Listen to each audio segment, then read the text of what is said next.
Mommy, what else? What am I going to eat tonight? This is not fair. When I'm at work, don't you eat? But you're not going to work. You're going to Igbo land. But I'll still be here in Nigeria. You might as well be in Egypt. Why can't you find a nice Yoruba boy? Hey guys, welcome back to my channel. So one of the subscribers requested that I review this movie, Light in the Dark. It's on Netflix for those that want to go see it. And before we dive into it, if you have not subscribed, be sure to subscribe and hit the bell button for notifications whenever I upload a video. So let's just dive into it already.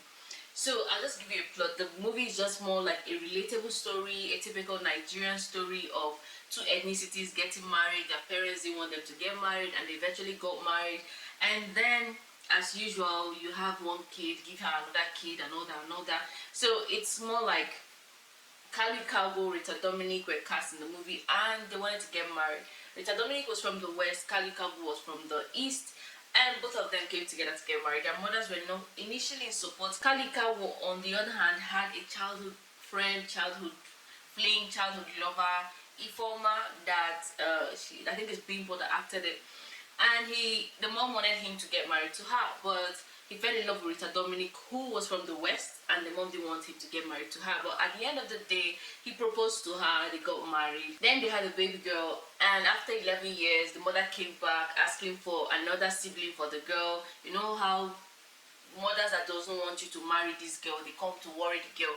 The girl is like explaining, like, it's your son that's, you know, gives the baby, not me. And the mom like, hey, keep quiet, don't bring my son into this.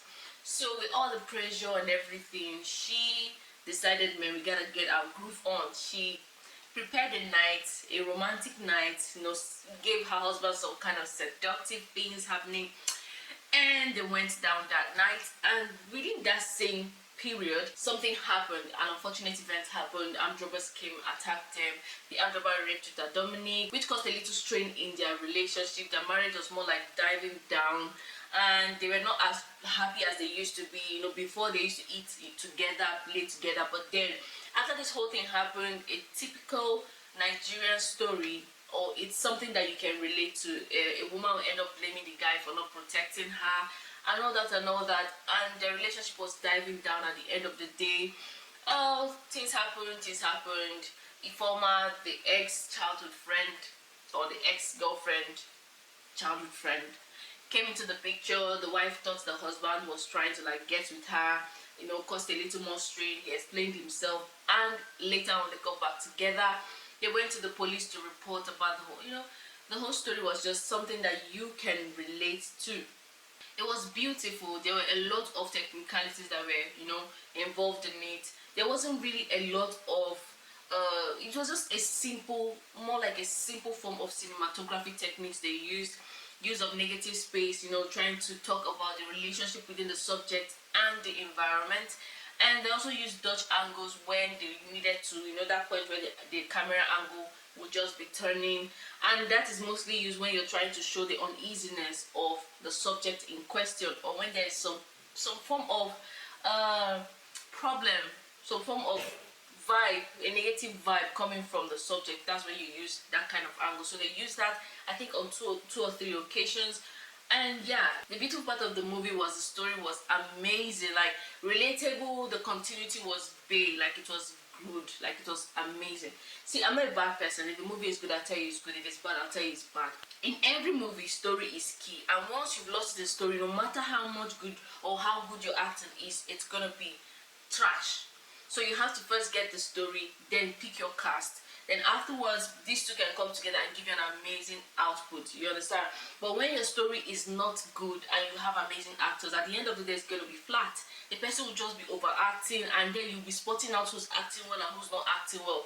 But then if the story is great, even if you use a messed up actor, provided the story is good, you're going to feel the impact of that movie. So I would say, I would commend them. The story was good, that it is a relatable Nigerian story.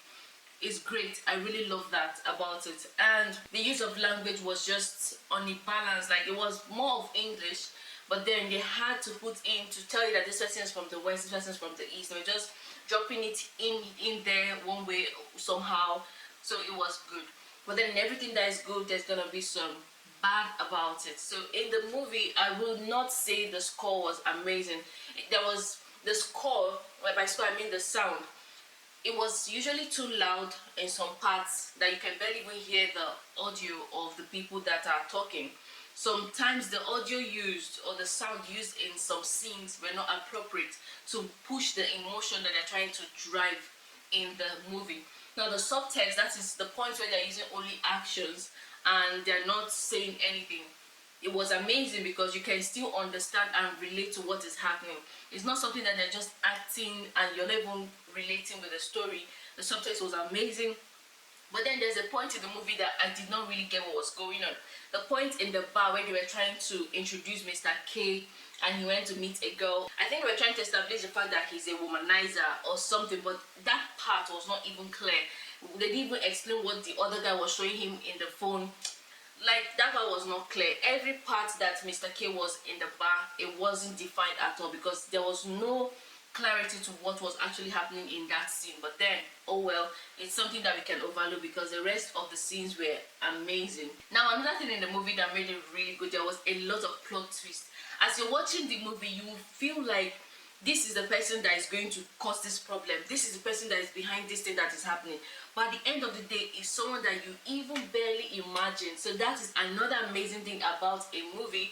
If your story can keep the viewers in suspense or keep them guessing at every point in time, know that you have actually done your job. So that movie will keep you guessing from beginning to the end. Like I used to say, there's some casting movies that are usually unnecessary, or which if you cut it down, you're going to have less scenes and less people to pay, if you'll be honest.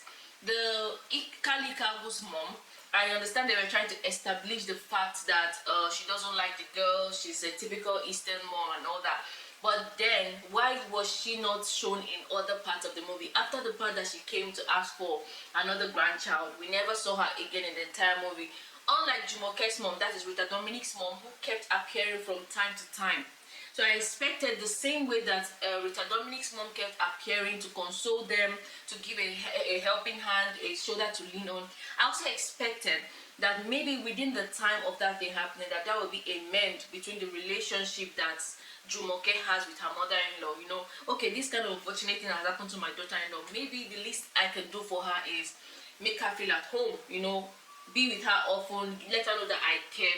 So I felt that the way they just cut her out of the entire movie after that scene that she came to ask for another grandchild, I didn't really think it was good because we were already carried along in her character. We've defined her, we've known her role in the whole movie. So to keep on, you know, seeing her from time to time, maybe come to tell your son, okay, your wife cannot give you another child, why not look at Ifoma is still single, you know, all those little things. It would have really, you know, complemented the movie. But that notwithstanding, the movie is amazing. Don't get me wrong, it's really amazing. The script was well scripted, like it was written very, very good. The dialogue is so awesome. Like, the dialogue is so rich that in a conversation you will learn something from it. Especially when Jumoke is talking with her mom, there is this impact you get mother-daughter relationship.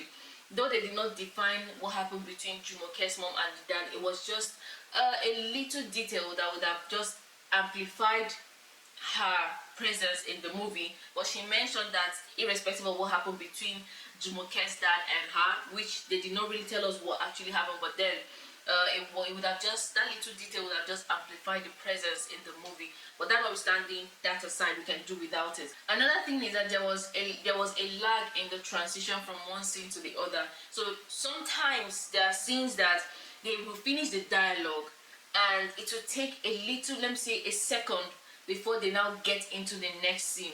There was no quick transition because you still feel that emptiness, that silence at the end of the previous scene before you get into the next one. It's something that can be overlooked, but then I'm just here to review the movie, you know, I'm just here to say what I saw. So how about you? How are you doing? Are you married now? Well, let's just say I'm looking for the right man.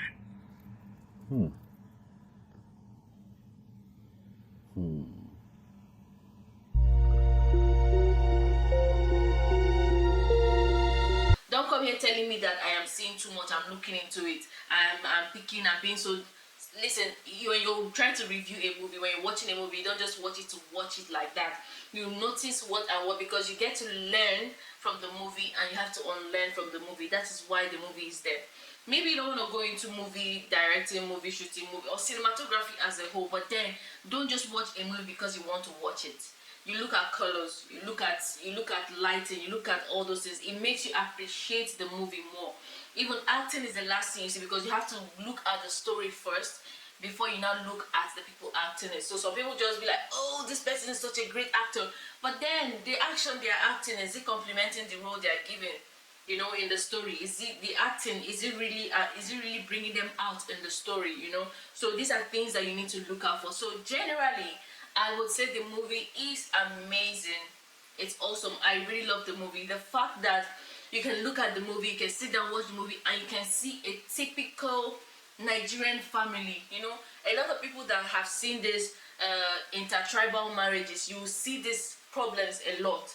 And it's good that they adapted this whole story from something that people can actually relate to. It's really beautiful. I love that a lot. The lighting was perfect. The lighting was really great. Like every scene that they needed to establish a mood, they paid attention to the lighting, which was really good, which was amazing. Another thing I love about the movie is they try to represent a typical average Nigerian family. They didn't go for over wealthy or have fleet of cars and all that. Yes, it's understandable that they were rich, but you can't feel that wealth. You can just feel that yes, they are comfortable, they have money. They didn't go about showing how luxurious the house is, or how they just, from the story you will know that they are rich and comfortable. But they didn't use material things like cars, interior finishes, houses. They didn't use it to define how wealthy these people are, which I love about the movie. So yeah, another kudos to the kids, Angel, and I can't remember the little boy's name. So I kudos to them because they performed awesome. Like, it was amazing. I really love the boy's acting. You know, the way he tried to put himself as, I have a passion for camera, filming, I want to film. You know, the way he did his own acting, even when his parents were arguing, the way he presented himself as, you know, a child that is not happy with seeing his parents always arguing. I love that part. Generally, I love the movie. I'm not going to go in because there's really nothing to cast in the movie, because the movie was awesome. It was good, but then the little here and there were just the sound, you know, just little lapses, but then it's something that can be overlooked. So that's it. That's what I have for you guys. That's my own thoughts. That's my own 2 cents about the movie Light in the Dark. If you've not seen the movie, be sure to go on Netflix and see it. It's an awesome movie. That's just all I can say. It's amazing. Story is big. Once your story is good, I don't even care what else happens next, but your story should be awesome, because without a story, the movie is rubbish. So yeah, I want to know what you think about the movie, if you have seen the movie. And if you haven't seen the movie, be sure to go and see it and tell me what you think in the comment section below. And don't forget to subscribe if you have not subscribed. And till I see you guys on the next video. Bye.